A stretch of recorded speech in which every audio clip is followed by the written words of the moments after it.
Alright, so got this problem here. I'm going to attempt to solve it. I don't think I got it right, but this is as far as I've gotten.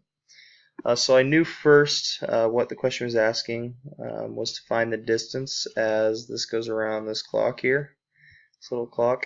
And so I decided the only thing I really knew was the distance. Let me zoom in here. It was the distance from here to here. We knew that was 60 inches.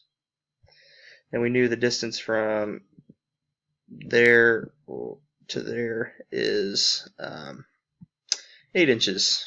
And knowing this, I knew one thing I could calculate was the length of this curve, and I did that using a squared plus b squared equals c squared, the Pythagorean theorem.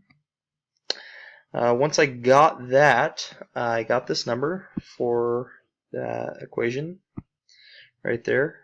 And I do know, just in playing with Desmos, let me pull up Desmos here, that it is a sine graph, but I don't know exactly what that looks like. So what I'm thinking is it's a y equals sine, has something to do with this number.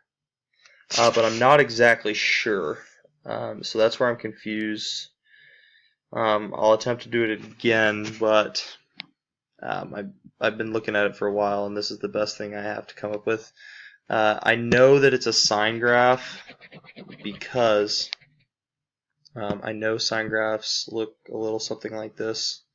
Just assume that these are all equal, lengths and size and distance, that kind of stuff. In knowing that, I know that this graph for the clock is going to look like that because it starts going down and then it plateaus right when it reaches 30, heads back up, and then comes back down again and just does one of these. And it's a repeating trend, and I know sine graphs look like that.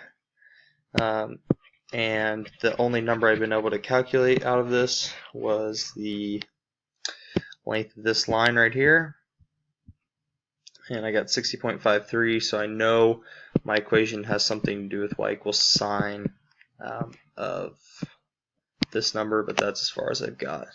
So do some more research. If I can figure it out more, I'll make another screencast and send it. Thanks.